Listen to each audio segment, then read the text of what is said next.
have a reading test coming up, and I want to do really well on it. Here's this practice test so that I can get better at taking reading tests. If only I had some good tips to... Tips? Did somebody say tips? Tips are my specialty. Who are you? I'm Marco the Pencil. Take some tips from me. To do the best on your test, here are some strategies.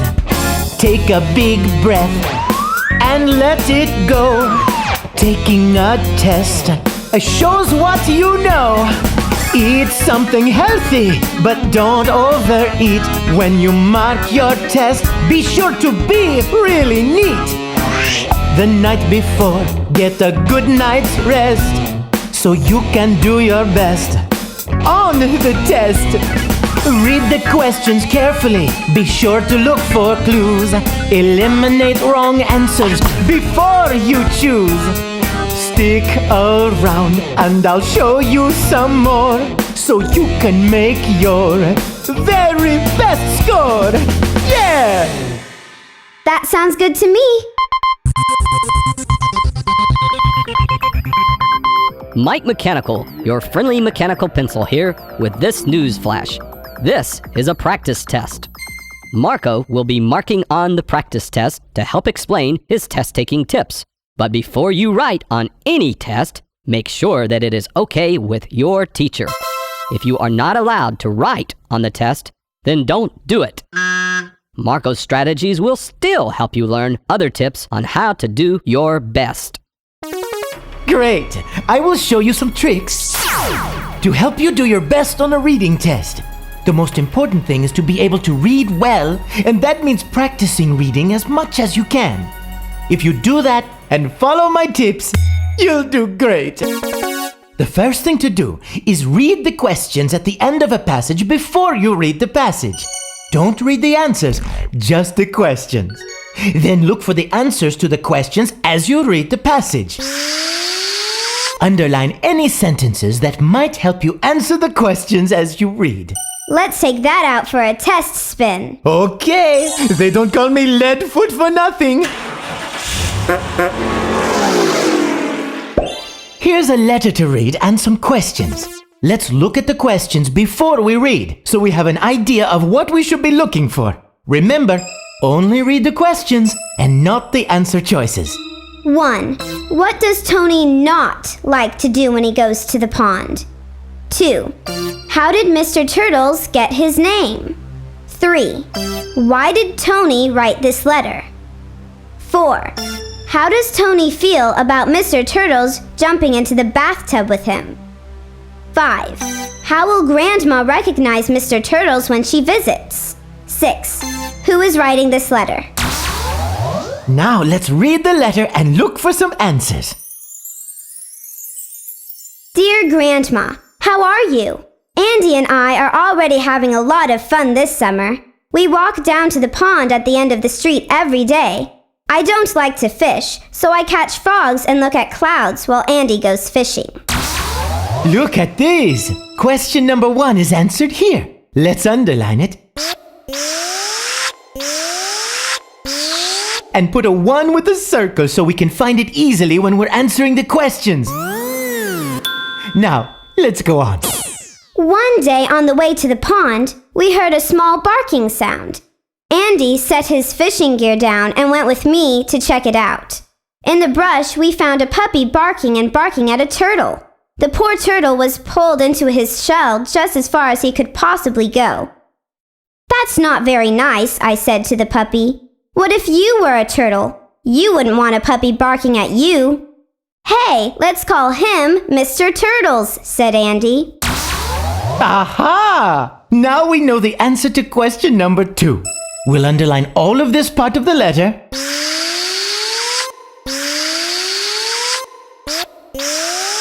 Put a 2 with a circle and keep reading.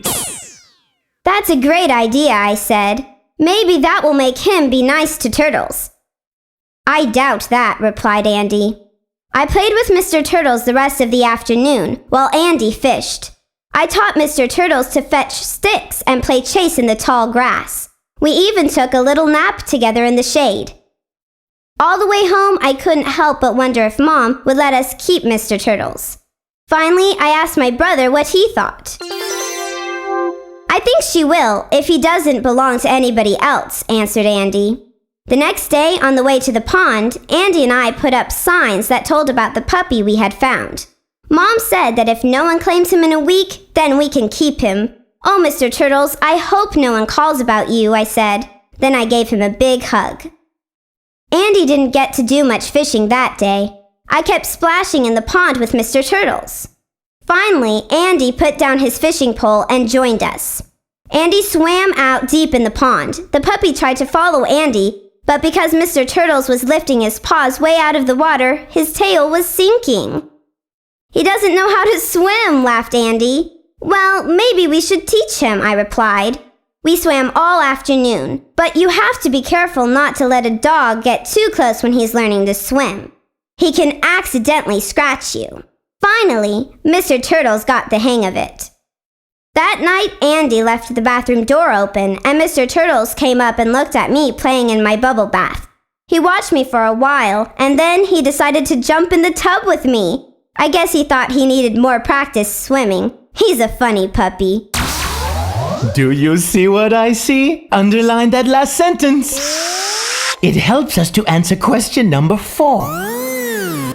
Notice that we do not always find answers to the questions in order as we read. Let's read on. I'll send you some pictures of Mr. Turtles when Mom prints them for me. Then you will know who he is when you come see us. What's this? 2 questions are answered here. Now we know the answers to questions 3 and 5. Just a little more reading to do. I love you, Grandma. Your grandson, Tony. And there's the answer to question number 6. Right at the very end. Now we'll mark our answers to the questions. As we do, we'll use another one of my test-taking tricks. Read the questions carefully. Sometimes students will pass over a specific word in the question, and doing that will cause them to get it wrong. But you'll be careful not to do that. 1. What does Tony not like to do when he goes to the pond? A. Catch frogs. B. Look at clouds. C. Swim. D. Catch fish. Let's see. The word not in the question is very important. If we missed that, we might mark the wrong answer. But we read the question carefully. Now we can look back at the parts we underlined for the answer. Look here. See how the underlining helps us? We can quickly find the answer to this question. And it is D. Catch fish. Notice how I am careful to fill in the circle completely and neatly, staying in the lines. You should do that too, so that all of your correct answers get counted. We'll use another tip for this next question. Read all the choices carefully. 2. How did Mr. Turtles get his name? A. He is a turtle. No. Mr. Turtles is a dog. B. He swims like a turtle. Another wrong answer.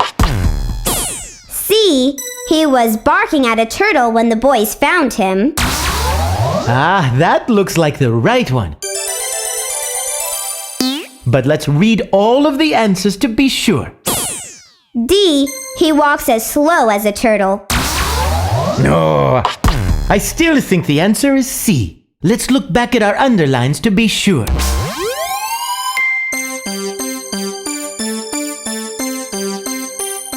Yes. The answer is C.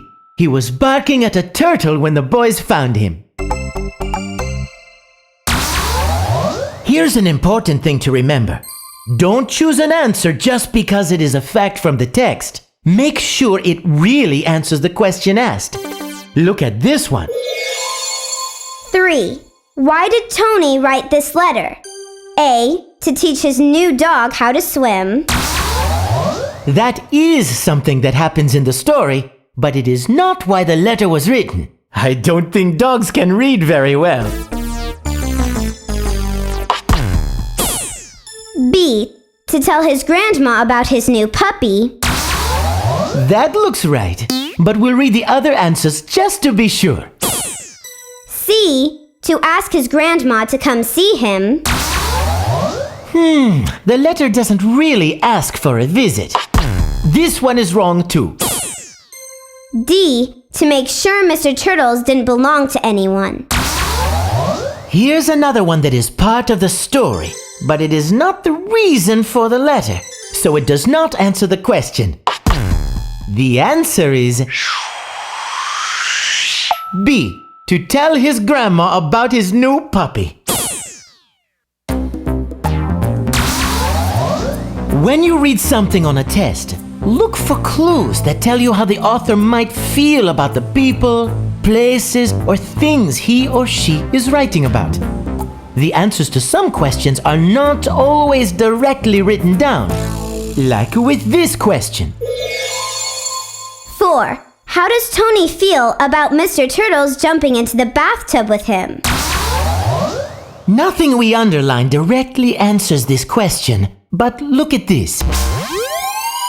Here we see that Tony thinks it is funny when Mr. Turtles gets into his bath. So let's keep that in mind as we look at the answers. A. He is amused.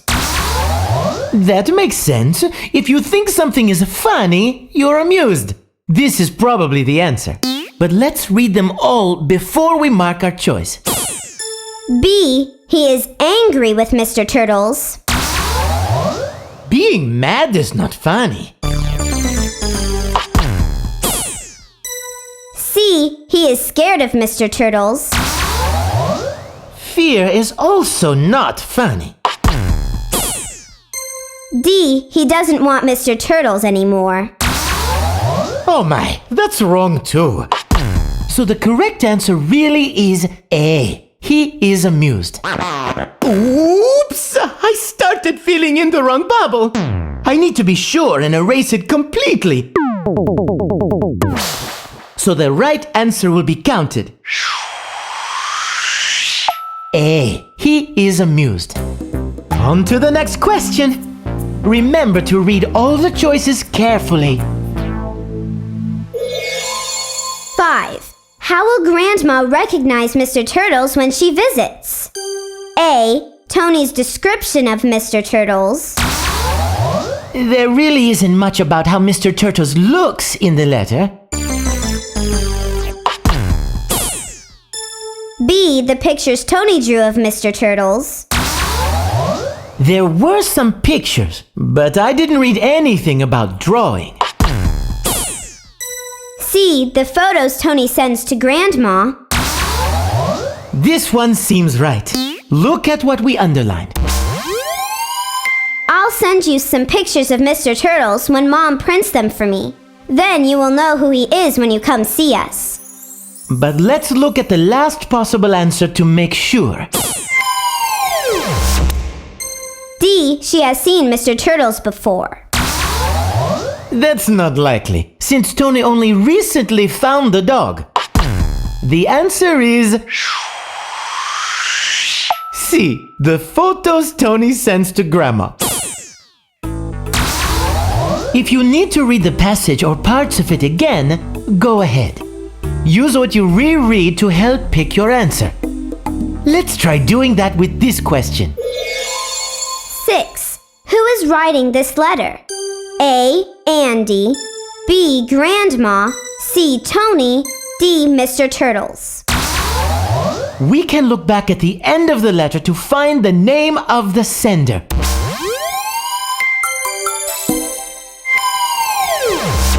The answer is C. Tony. Wow, we flew through those questions. Well, I am one of the original Wright brothers.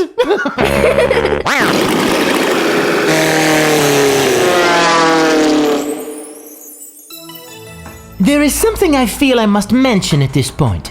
Before taking tests, it's usually a good idea to have a number 2. Marco, that's a little gross. Not that kind of number 2. I meant a number 2 pencil. But since you brought it up, restroom breaks are highly recommended before starting your test. You want to be comfortable. It is also good to stretch between each reading passage. Now we're ready for the next story. First, we'll read the questions that come after this story. 7. Where did Ed find the tape, scissors, and markers? 8. Who is Jill? 9. What does the word particular mean in this passage? 10. Why is Jill mad at Ed? 11. Why did Ed give Jill the butterfly rug? Now on to the story. The gift. The gift. Ed waited and waited. He was waiting for a chance to sneak into Jill's room. Finally, his older sister left her room to get a snack. Now we know who Jill is for question number 8. We'll just underline that and read on. At her desk, he found the tape, a pair of scissors, and her big bucket of markers. And there's the answer to question number 7.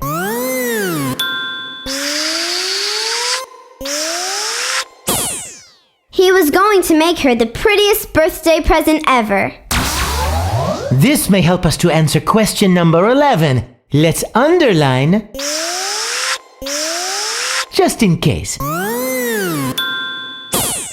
Ed hung his head and sighed as he walked past the big stain on Jill's carpet from yesterday.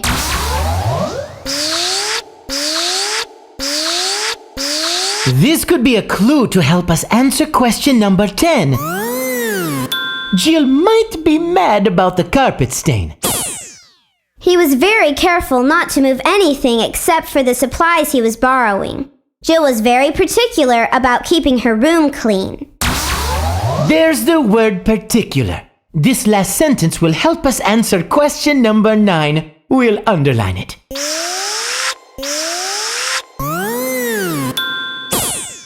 Everything was kept in its proper place unless it was being used. Just as Ed was about to make a break down the hall to his room, Jill came around the corner. "What were you doing in my room?" yelled Jill. "I just wanted to borrow some things to make a picture," cried Ed.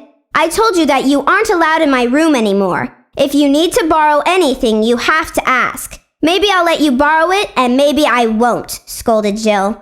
Then she went into her room.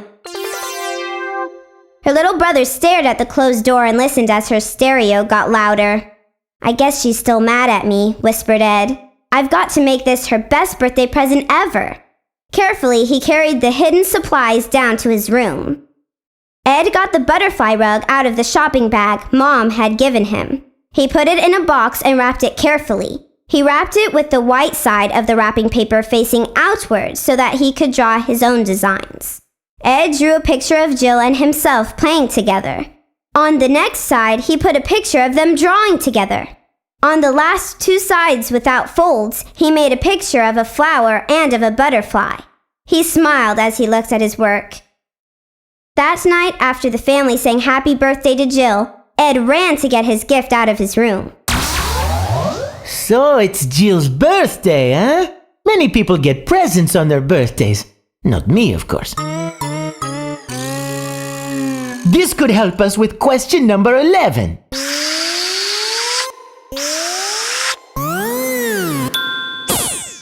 "I picked this out just for you, and I decorated it myself," said Ed. Jill looked at each of the pictures. "I can't stay mad at you forever," she said as she opened the box. "I know you like butterflies, and I wanted you to be able to cover up the place where the marker leaked," Ed explained as Jill pulled the rug out of the box. More help for question number 11.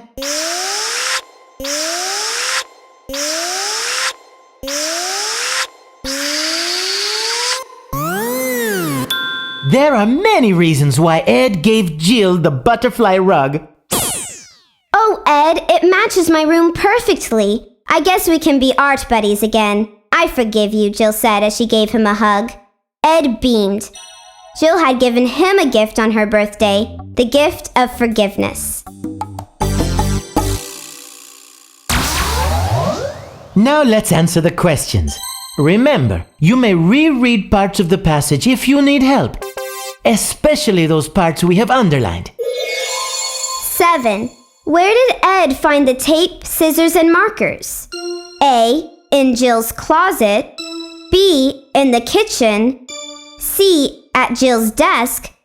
D. At school. Ed was never in the closet, or the kitchen, or at school. We are left with only C, and we can check that by looking back at our underlining. Ed found the art supplies at Jill's desk. Let's mark answer C.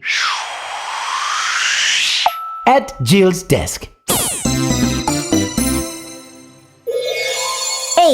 Who is Jill?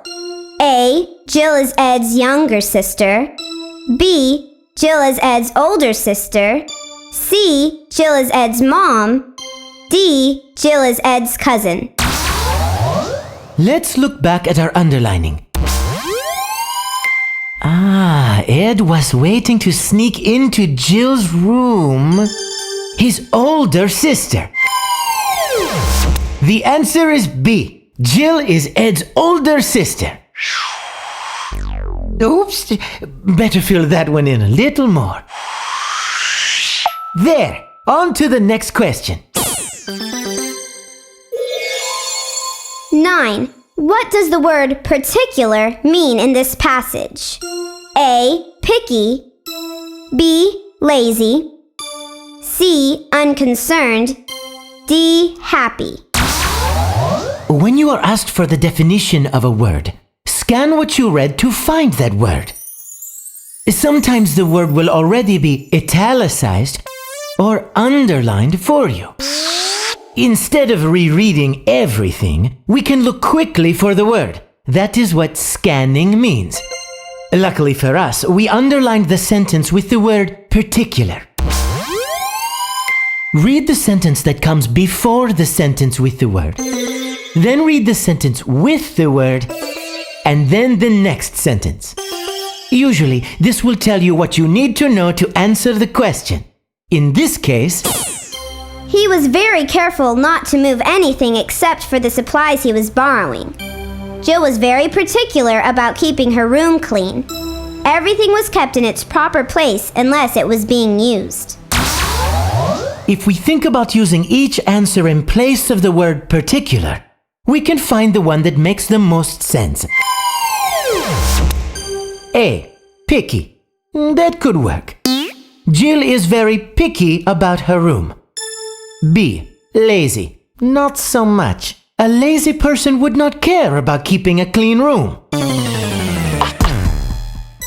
C. Unconcerned. This sounds like the opposite of what we're looking for. D. Happy. This is not as obviously wrong as B and C, but I think the better choice is A. Picky. Like reading, scanning is a great skill to practice. On we go. 10. Why is Jill mad at Ed? A. Jill wanted Ed to get her a snack. B. Ed did not want to be art buddies with Jill. C. Ed scared Jill when she came back to her room. D. Ed used a marker that leaked on Jill's carpet yesterday. Sometimes we are not given the exact answers in what we read.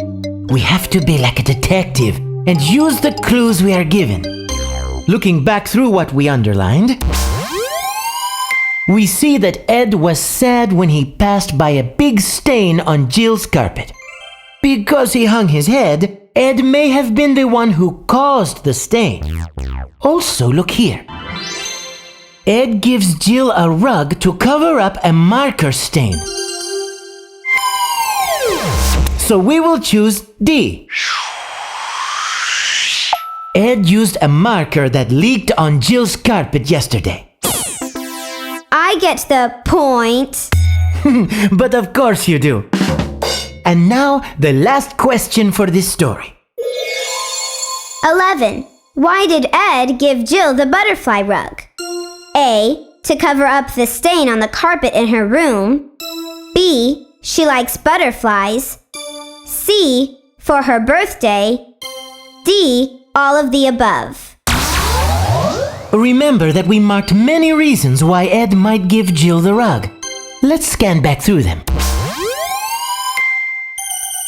Here we see that Jill liked butterflies and that the rug was to cover a stain. And here we see that it is Jill's birthday. So A, B, and C are all correct. That means that D, all of the above, is the correct answer. That's how we do it in Pennsylvania. Pennsylvania? I thought that's where you were from. Let's look ahead at the questions for our last example. 12. What word is a synonym for habitat? 13. What would be a good title for this article? 14. What was the first thing that happened? 15. What is a moat filled with? 16. How did the zoo workers make it easy for visitors to watch Tito swim? Let's read. A new animal came to the zoo earlier this week. The animal is an Asian small-clawed otter named Tito.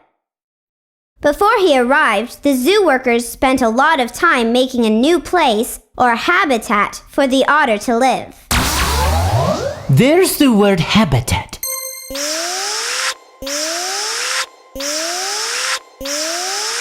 We may need to look at this part of the article to answer question number 12. They made a moat all the way around an island and put fish in it. So, there are fish in the moat. That can help us with question number 15. On the island, they planted trees and plants. The workers wanted Tito to like his new home. The Asian small-clawed otter is the smallest of all the otters. The zoo wanted people to be able to see Tito up close. They built a tunnel under the moat. It goes to a viewing area with windows. Visitors can watch Tito swim through the water in the moat and catch fish. Aha! There is also water in the moat. More information for question number 15. I'm also going to underline the sentences about the zoo workers making a place to watch Tito to help us with question number 16.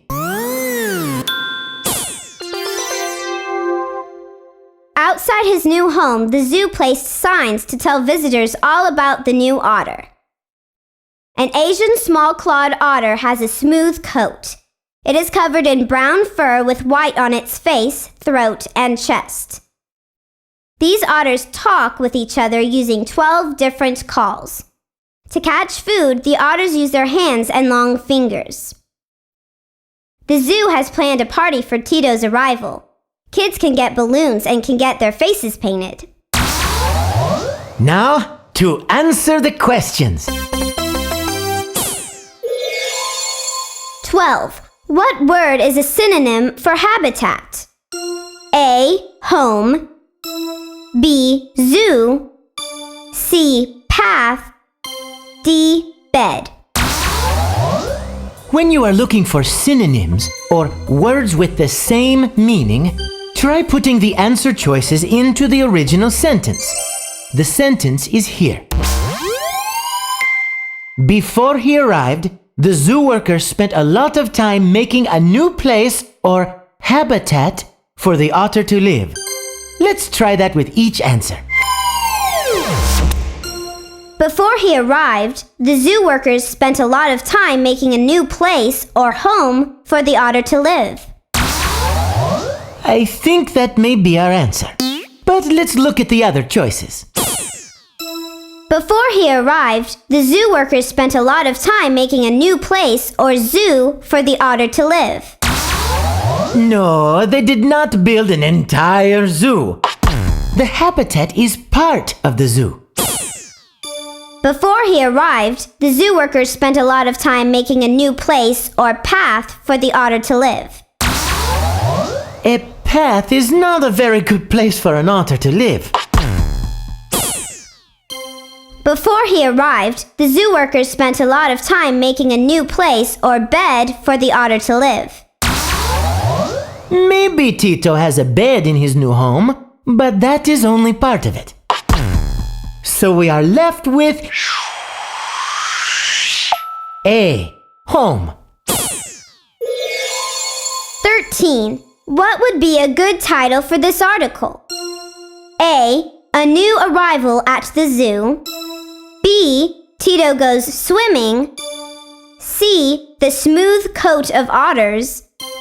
D. Zoo workers finish the job. We cannot find the answer to this question directly in the article, but here is a tip. The title of an article or story often states the main idea of the article or story.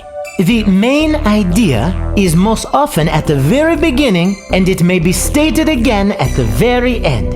So let's look at the beginning of the article. A new animal came to the zoo earlier this week. That makes answer A, a new arrival at the zoo, sound like a good choice. Now, look at the end of the article. The zoo has planned a party for Tito's arrival. Kids can get balloons and can get their faces painted. More support for answer A. The other answers are all part of the article, but the best title choice is A, a new arrival at the zoo. 14. What was the first thing that happened? A. Tito arrived.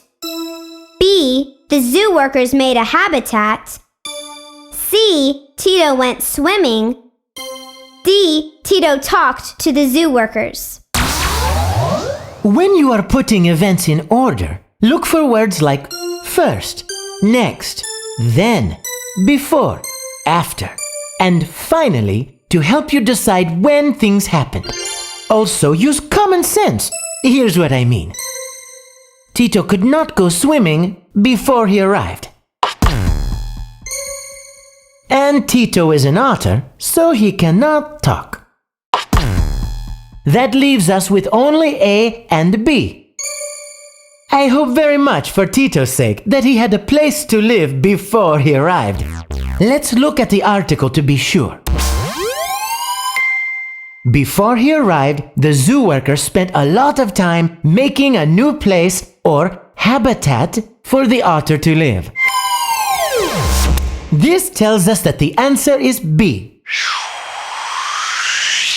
The zoo workers made a habitat. 15. What is a moat filled with? A. Dirt. B. Marbles. C. Water. D. Plastic. Let us look back at what we have underlined. Here we see that fish are in the moat. And here we see that the moat has water in it.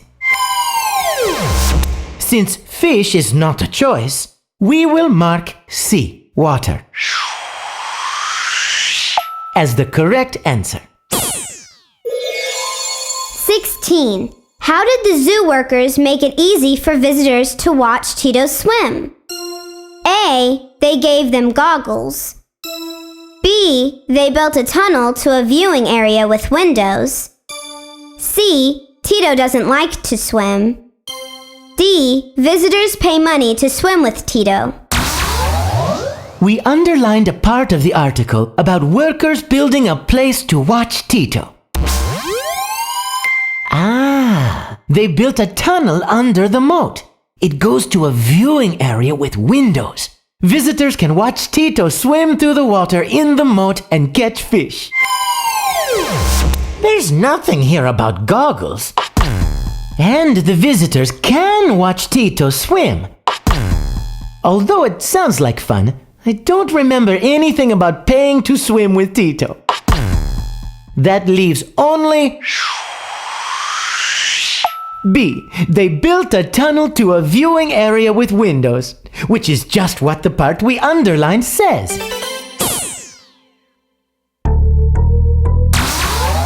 I've given you a lot of pointers as we've answered the questions. Now let's review the tips to sharpen our skills. Read the questions first. Then look for the answers as you read the passage.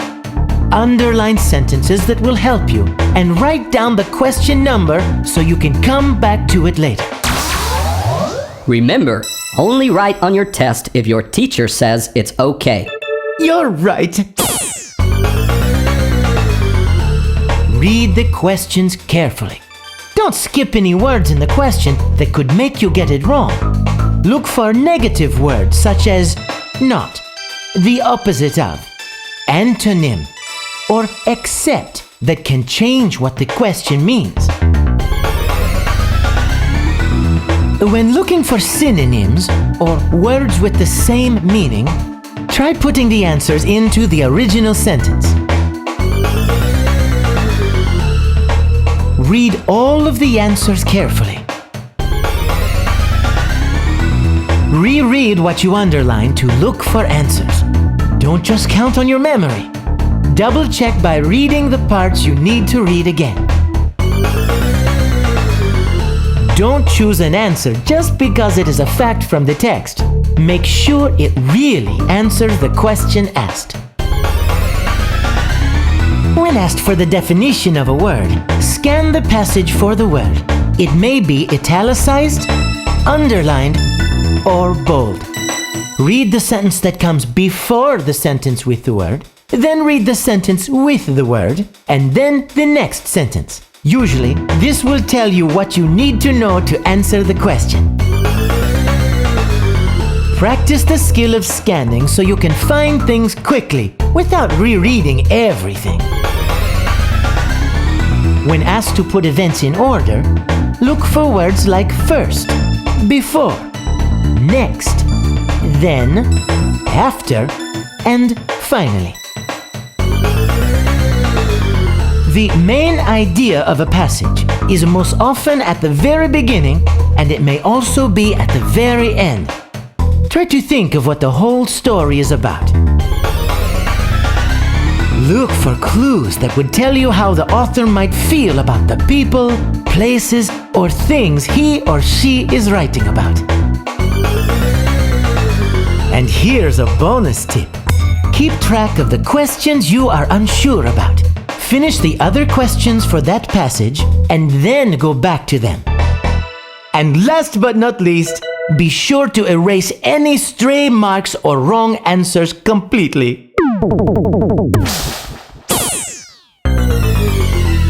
These tips can help you do well on a reading test. But guess what really keeps me on my toes? The pencil sharpener? Besides that, to be really good at a reading test, you want to become a fantastic reader. That means lots of practice. This may sound a little hard or boring to some people, but it's absolutely not if you follow my secret strategy. The best way to become a great reader is to find a series of books or an author that you love reading. When you find what is right for you, reading can be more fun than playing video games or watching TV. Now, how do you find these high-interest books that make you want to read more and more and more? Shh! Here's the secret. There are people who are very, very willing to help you. You might ask a librarian or someone who works at a bookstore about books, comics, or magazines that you will truly enjoy. Now, every person is different, and you're no exception. You may have to try several different series before you find one that is perfect for you. But when you finally come across that right series, bada bing! It's like magic! You will discover that reading is one of your favorite hobbies. That's because your mind will paint beautiful pictures while you are reading exciting, high-interest stories. So don't give up. Be sharp. Go find books that are fun for you. For making good grades in school and doing well on reading tests, I may have just given you the best tip that you will ever hear. I hope you've had as much fun as I have. May you pass your next test and all the others with flying colors.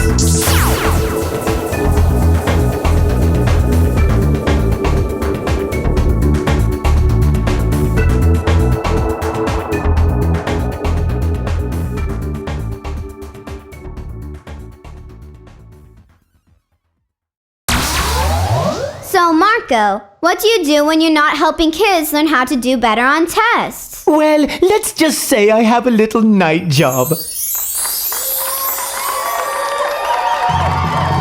Ladies and gentlepins, Mike Mechanical here, and we're in for a special treat tonight at the Golden Stylist Comedy Room. All the way from Pennsylvania, would you please welcome the king of one-liners, Marco the Pencil! Hey there, everyone! Oh my, it's so great to be back at the Golden Stylist. I'm feeling really sharp tonight. What dog can jump higher than a building? Any dog, because buildings can't jump. What is the tallest building in the world? The library, because it has the most stories. Why did the fish go to the library? To find some bookworms. Why do pencils stay away from gas stations?